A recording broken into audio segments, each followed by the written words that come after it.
ठीक, तो ये एक बात है। रिटायरमेंट ले चुकी हूँ मैं, लेकिन ठीक है कि अभी क्योंकि पैशन के लिए करती हूँ तो थोड़ा थोड़ा करना पड़ता है, मन करता है मेरा कि हाँ ठीक है यार कर लेते हैं पेपर के टाइम पे। तो आप देखेंगे जितनी पहले से तो फिर एनर्जी कमी लगेगी ना, कितने बजे तक चलेगी, बजेगा कुछ नहीं पता भाई यहाँ पे अभी। ठीक, तो ये एक बात है, लिटिल साइंटिस्ट है, नन्हा वैज्ञानिक है बच्चा। अब 4 एलिमेंट्स की भी इन्होंने बात की, मैंने आपको 4 स्टेजेस बताए, लेकिन ये एलिमेंट्स हैं, 4 मुख्य तत्व हैं जिन पे ये पूरी थियरी बेस्ड है, बाद में स्टेजेस आती हैं, पहले ये एलिमेंट्स हैं। MESE ये शॉर्ट फॉर्म है याद रखने के लिए, एक एक्रोनिम बना के दिया हुआ है आपको, शॉर्टकट कह लीजिए MESE। M फॉर मैचुरेशन, क्योंकि हेरिडिटी को महत्वपूर्ण मानते हैं प्याजे, आपके जेनेटिक्स को महत्वपूर्ण मानते हैं विकास की प्रक्रिया में, और जेनेटिक्स की वजह से जो मैचुरेशन है वो समय के साथ जो कैरेक्टरिस्टिक अनफोल्ड होंगे वो मैचुरेशन कहलाते हैं। तो आपकी जो बुद्धि, आपका संज्ञान है वो एज के हिसाब से, स्टेज के हिसाब से विकसित होता है। हाँ मैं चाय के लिए बोल रही हूँ, फिर हम आगे बढ़ेंगे। आपकी तरह बनने के लिए क्या करना पड़ेगा, नहीं मेरी तरह क्यों बनना है, आप अपनी तरह बनो यार। ठीक है,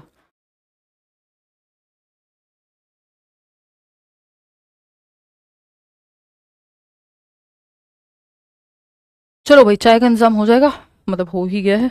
चलो आते हैं एक्सपीरियंस। मैचुरेशन यानी आपकी हेरिडिटी महत्वपूर्ण है डेवलपमेंट की प्रक्रिया में। एक्सपीरियंस यानी अनुभव, जो एक्टिविटी बच्चा करता है। आपको एक पेन मिलेगा बचपन में तो वो भी आप खोल के तोड़ के देखेंगे, अपनी एक समझ बनाने की कोशिश करेगा बच्चा। लिटिल साइंटिस्ट है, नन्हा वैज्ञानिक है, बहुत क्यूरियस है, बहुत सारे सवाल पूछता है।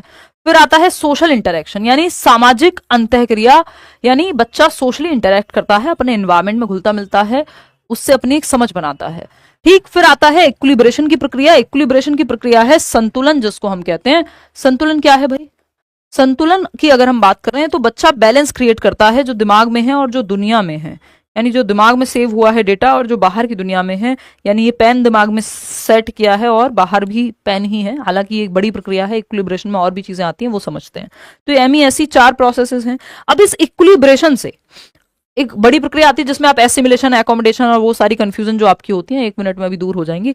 अगर हम बात करते हैं प्रोसेस ऑफ इक्विलिब्रेशन की या संतुलन की, तो इसमें 2 चीजें हैं। एक है अडेप्टेशन, ये 4 स्टेप्स थे, आपने देखा हो 4 एलिमेंट्स थे। MESE मैचुरेशन जिसको हम हेरिडिटी कह रहे हैं। फिर आपका एक्सपीरियंस यानी एक्टिविटी करके सीखेगा बच्चा, सोशल इंटरेक्शन से सीखेगा। सोशल एक्सपीरियंस को उतना महत्व नहीं दिया वाइगॉस्की जितना, बट दिया है। ठीक, लेकिन वही बात अगर आप इक्विलिब्रेशन की कर रहे हैं तो इस इक्विलिब्रेशन में कुछ 2 प्रोसेसेस और हैं। एक है अडेप्टेशन, यानी आप एनवायरमेंट के हिसाब से अडेप्ट करते हैं, सर्दी आती है तो कपड़े पहनना शुरू कर देते हैं, चेंजेस लाते हैं आप एनवायरमेंट में एडजस्ट होने के लिए। ऑर्गेनाइजेशन की अगर हम बात करें, ये दूसरी प्रक्रिया है इक्विलिब्रेशन के ही अंदर। ऑर्गेनाइजेशन में सिंपल है कि चीजों को, जो भी ब्रेन में इंफॉर्मेशन है उसको आप ऑर्गेनाइज करते हुए, संगठित करते हुए चलते हैं। जैसे आप अपनी अलमारी को ऑर्गेनाइज करते हैं, जैसे आप अपनी बुक शेल्फ को ऑर्गेनाइज करते हैं कि हम जो है साइकोलॉजी की किताबें जैसे मैंने की हुई है यहाँ स्टूडियो में है, तो साइकोलॉजी की किताबें एक बॉक्स में रखेंगे या एक शेल्फ में रखेंगे, जो दूसरी कोई नॉवल्स हैं तो उनको एक जगह पे रखेंगे, सीटेट की किताबें हैं तो एक सेक्शन में रखेंगे। तो ये ऑर्गेनाइज कर लिया मैंने अपनी अलमीरा में। वैसे ही हम चीजें क्या करते हैं, दिमाग में भी ऑर्गेनाइज करते हैं इंफॉर्मेशन को, और दिमाग में जो ये ऑर्गेनाइज्ड इंफॉर्मेशन है इसको स्कीमा कहते हैं, यानी ये कह रहे हैं स्ट्रक्चर ऑफ नॉलेज।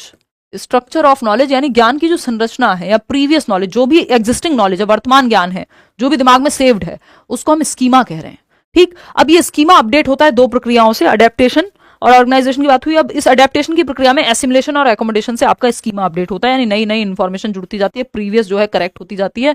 जैसे आप फोन में नए नंबर ऐड करते हैं, पुराने या तो मिट जाते हैं या फिर उसी में एडिटिंग करके जो है आप चेंज ला देते हैं। तो अडेप्टेशन कैसे आप अडेप्ट करते हैं, चेंज को कैसे आप चेंज के साथ बदलते हैं।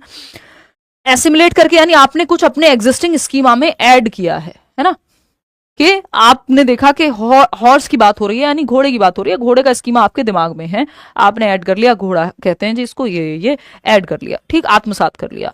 लेकिन नेक्स्ट टाइम आप ऊंट को देखते हैं, एक बच्चा ऐसा करता है और आप कहते हैं या बच्चा कहता है ये एक हॉर्स है जिसका एक हम्प है, वो जो कुबड़ होता है उसका, ऊंट का, तो वो कह रहा है ये हॉर्स है लेकिन हम्प के साथ है।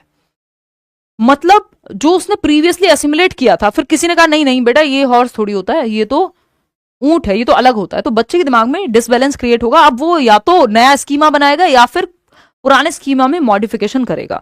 ये जो मॉडिफिकेशन है यही एकोमोडेशन कहलाता है। तो अगर आप मॉडिफाई कर रहे हैं, है ना, या फिर आप चेंज कर रहे हैं, चेंज तो हालांकि दोनों ही केस में होता है, चाहे आप ऐड करें चाहे आप मॉडिफाई करें, है ना। तो मॉडिफिकेशन, एडजस्टमेंट, फिट, फिट कर रहे हैं कुछ जस्ट एग्जिस्टिंग स्कीमा में, तो एसिमिलेशन है।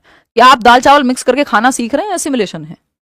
ठीक, चलिए तो समझते हैं इसको। एसिमिलेशन में आप चीजें आपके स्कीमा में ऐड हो रही हैं, आपके प्रीवियस नॉलेज में, पूर्व ज्ञान में जो भी आपके पास स्टोर्ड इन्फॉर्मेशन है, जैसे आपके फोन में है मान लीजिए, उसमें कुछ ऐड कर लिया, एसिमिलेशन है। कुछ नया क्रिएट किया है आपने या पुराने को चेंज किया है, तो वो एकोमोडेशन है। पुराने में मॉडिफिकेशन किया है, तो इसको ऐसे भी देख सकते हो कि अगर हम देखते हैं बच्चे ने हॉर्स का स्कीमा उसके दिमाग में है और हॉर्स को देख के हॉर्स कहा, हाँ ठीक है भाई। वहीं अगर जब वो हॉर्स को, इसको ऊंट को देख करके हॉर्स कह रहा है विद हम्प कि कुबड़ वाला ऊंट है, तो वो किस चीज को प्रदर्शित कर रहा है।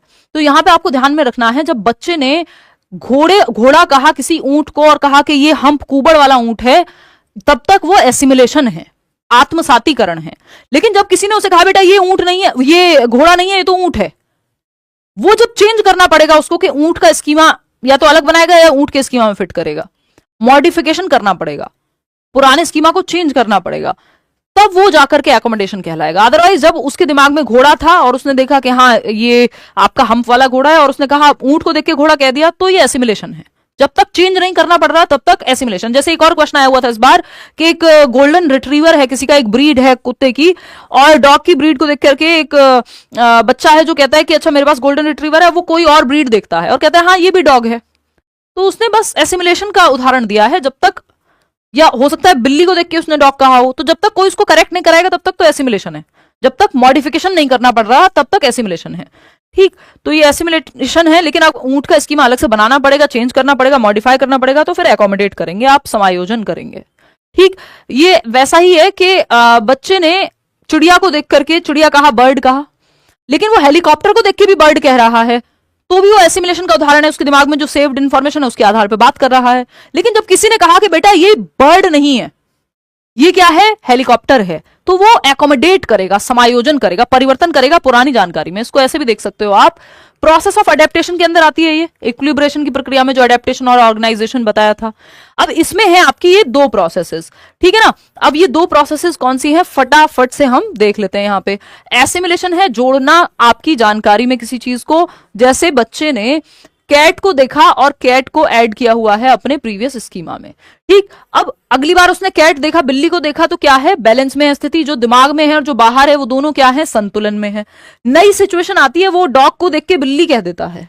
डॉग देखा उसने और उसने कहा कि ये कैट है, डॉग को क्या कह दिया, कैट कह दिया। अब किसी ने कहा बेटा ये कैट नहीं है, अब असंतुलन बन गया। अब उसको समझ नहीं आ रहा, जो दिमाग में सेव्ड है और जो बाहर की दुनिया में देखा है वो दोनों मैच नहीं हो रहे। तो अब उसको पुरानी इंफॉर्मेशन को एकोमोडेट करना पड़ेगा, समायोजन करना पड़ेगा, मॉडिफिकेशन करना पड़ेगा। या तो डॉग का स्कीमा अलग से बनाएगा या फिर अगर स्कीमा पहले से है तो उसमें ही ऐड कर लेगा। बात सही है नहीं है, बात ठीक है। चलें आगे, चलिएगा। तो ये एक बात हमें यहाँ पे ध्यान में रखनी है। और एसिमिलेशन आप बेसिकली जोड़ रहे हैं, कुछ ऐड कर रहे हैं अपने स्कीमा में। एक लाइन में अगर याद रखना हो, देखिए, fitting new information into existing scheme, यानी जो वर्तमान आपकी स्कीमा है, आपका प्रीवियस नॉलेज है, आपकी स्टोर्ड इन्फॉर्मेशन है, उसमें कुछ ऐड कर रहे हैं, एसिमिलेशन है। फिटिंग इन्फॉर्मेशन इन स्कीमा, तो ये एसिमिलेशन है। एग्जिस्टिंग इन्फॉर्मेशन में अगर आप कुछ फिट कर रहे हैं। एकोमोडेशन है जब आप मॉडिफिकेशन करेंगे, एडजस्टमेंट करेंगे, मैनिपुलेट करेंगे पुरानी इन्फॉर्मेशन में कुछ, तो वो एकोमोडेशन कहलाएगा।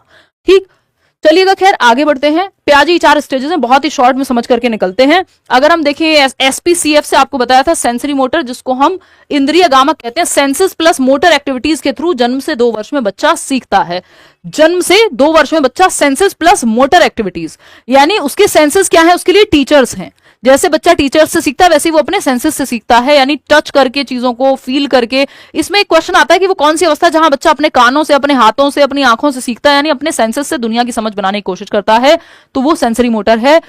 प्लस यहाँ पे ऑब्जेक्ट परमानेंस की बात होती है। ऑब्जेक्ट परमानेंस है वस्तु स्थायित्व, वो यहीं पे आ जाता है कि बच्चों को समझ में आ जाता है कि अगर कोई चीज छिपाई गई है तब भी वो एग्जिस्ट करती है। खिलौने को चादर के नीचे छिपाने से वो गायब नहीं हो जाता, यानी out of sight out of mind नहीं होता। ठीक, तो ये ऑब्जेक्ट परमानेंस यहीं आ जाता है। और इसी स्टेज की शुरुआत में लैक ऑफ ऑब्जेक्ट परमानेंस भी होता है, ऑब्जेक्ट परमानेंस की कमी भी होती है। ठीक, और इसी स्टेज के एंड तक आते आते ही ऑब्जेक्ट परमानेंस आ भी जाता है।